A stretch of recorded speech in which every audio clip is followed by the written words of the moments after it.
amigos. Me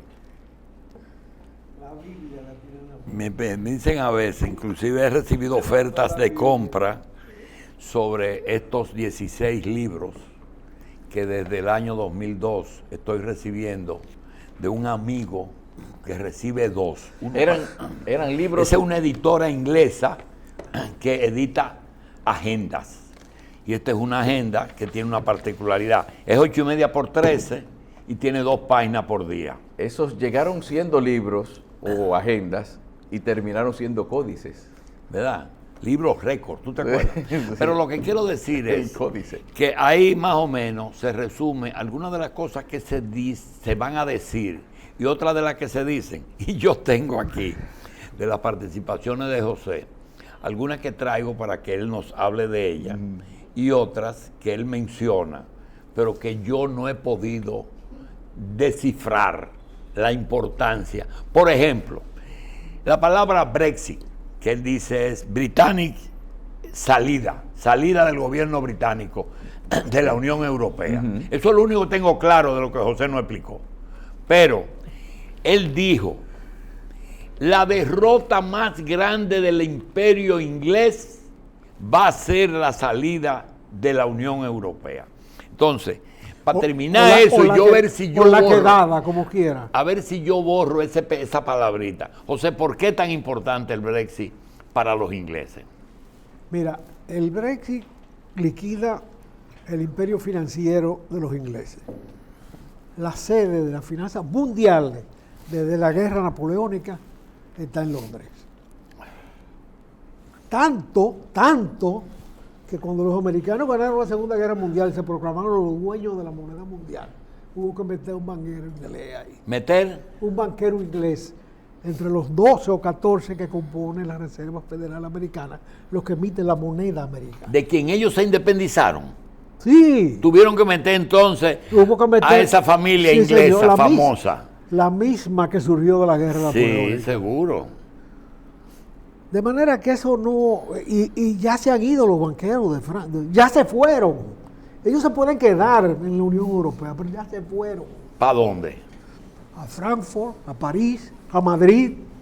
Para la Unión Europea. Se fueron a la Unión Europea. Ya se fueron. Entonces, ¿por qué se va a derrumbar si se terminan de ir?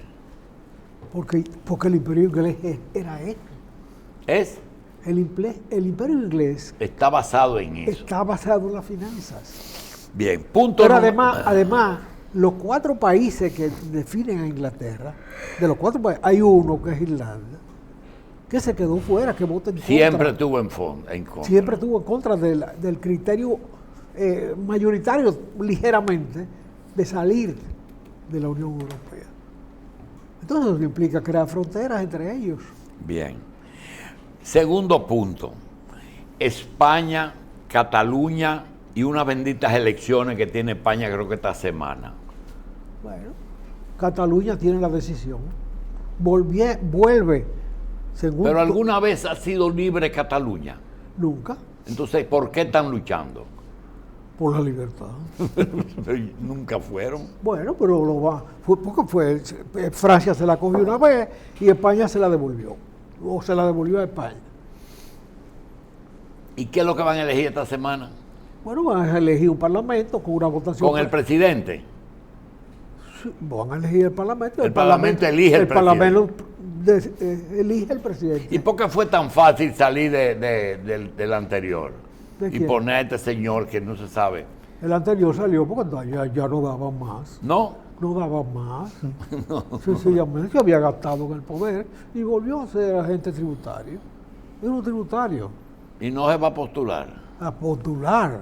No existe en la política española ya. ¿Y el que sale no vuelve? Necesariamente no, porque Felipe González sigue siendo una figura muy influyente en la vida. Bueno, Felipe dijo en unas declaraciones, que cuando le dijeron, tú puedes volver, con una de sus visitas a Peñagomista, digo, el problema es que yo, cuando era gobierno, tomé medidas y tengo mucha gente que me quiere, pero toqué muchos intereses, yo no voy a meterme con esos intereses otra vez, no voy a volver.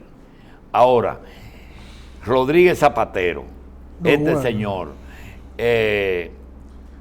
Felipe.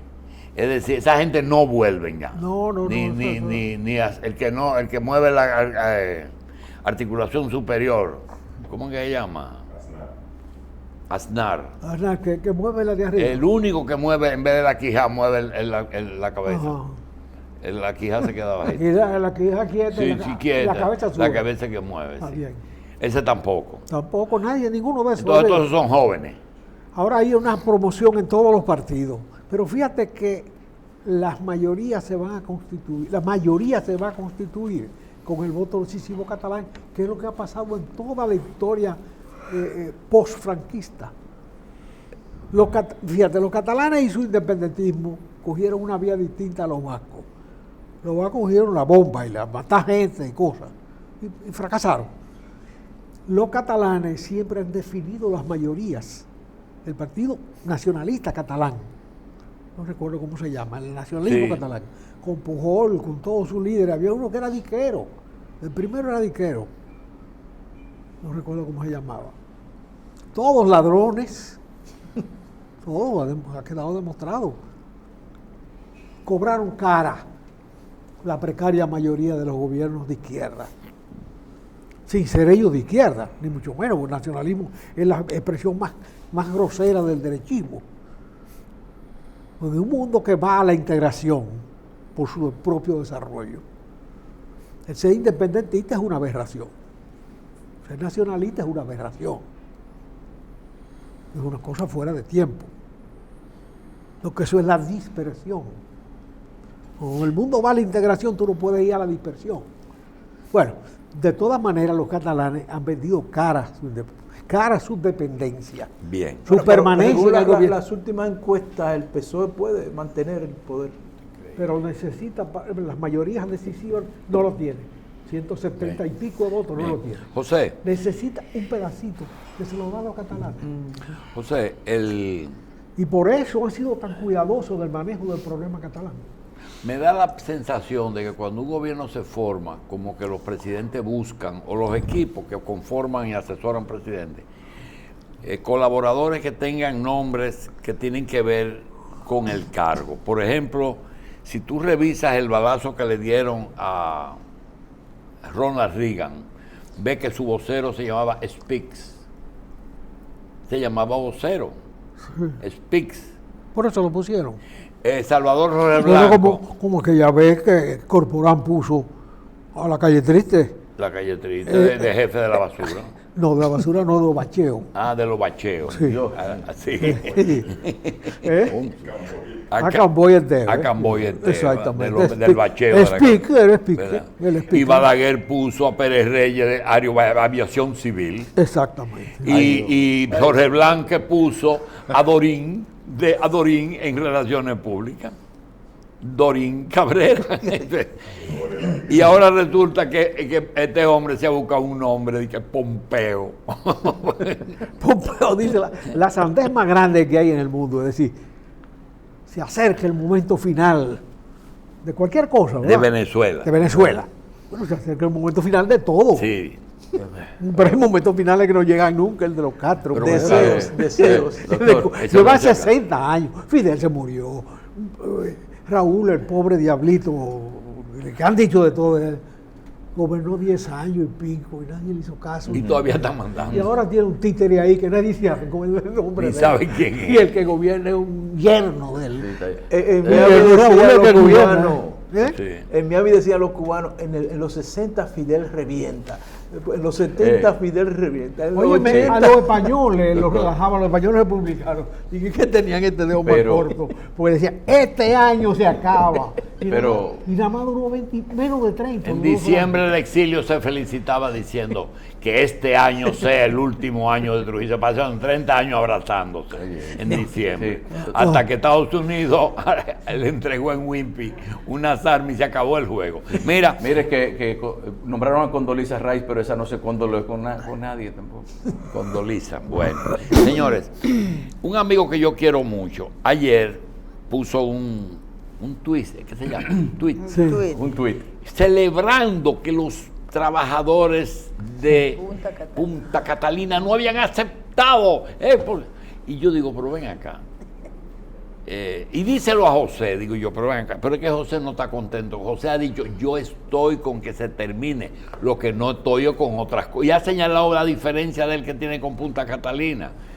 Y resulta que tú no puedes celebrar que una cosa que está a punto de darlo, no, vamos a quedarnos oscuros. Y hay que poner, es más, eso hay que alentarlo y sumarse. Que eso José, explica la posición tuya porque el amigo mío cree que tú estás contento también. No, mira, yo lo que creo es que el tema de la bonificación hay que sincerizarlo. Hay un legislador aquí que nos está escuchando. La bonificación debe contemplarse como el salario 14 de las empresas y más nada. Eso de que está sujeto a los dividendos. Pero eso es lo de que la dice empresa. la ley, José. No, espérate. Que donde tú no quieres presentar libros, tú das el salario 14. Bueno, espérate. Entonces, si tú tengas ganancia o tengas pérdida, tienes que dar el salario 14, lo que tienes que contabilizarlo y tenerlo claro en tu contabilidad, que tienes que pagar el salario 13 y el 14, el de Navidad y otro. Yo durante mucho tiempo sostuve eso, ahora está más maduro el tema, y sostenía que debía ponerse en la época de la apertura de escuelas, que es una época que las familias tienen gastos mayores. En ese momento pagar el salario 14 para que la gente pueda cubrir esa obligación familiar. Ahora dudo de ese criterio porque el gobierno, con el presupuesto que se ha acordado para educación, está supliendo libros, está supliendo uniformes. Esos que se paran en las esquinas de que le ayuden para los libros, los que están es de vagabundo, porque le dan los libros en la escuela. Y si no se lo dan, que lo pidan. Y le dan los uniformes, y le dan los zapatos, y le dan la comida. Entonces ya puede que el salario 14 no sea en esa fecha, pero eso está en discusión. Antes era oportuno hacerlo ahí. Igualmente pasa con el impuesto a la renta. La renta en función de los dividendos de la empresa que se pueden ocultar de mil maneras. Ahora lo favorece hasta el ITEBI, ocultar, porque al ser agente de retención del ITEBI a las empresas, hace que puedan distraer el ITEBI en favor de ocultar la ganancia. En consecuencia, si el gobierno cobra el 80% de lo que se pagó el año pasado, en las duodécimas que las empresas tienen que pagar todos los meses, lo que hay que poner, como dice Andy Daguerre en un artículo brillante de ayer o antes de ayer, el impuesto a las ventas brutas, que es lo que en la práctica es un aumento del ITEBI.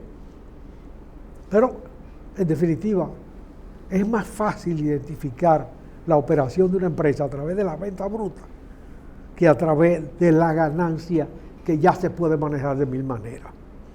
Entonces, esas dos correcciones hay que hacerlas para sincerizar el proceso económico y aumentar los ingresos del Estado, lamentablemente para que se roben los que están en el poder, porque se roban una parte demasiado importante, incluso asignándose su propio salario.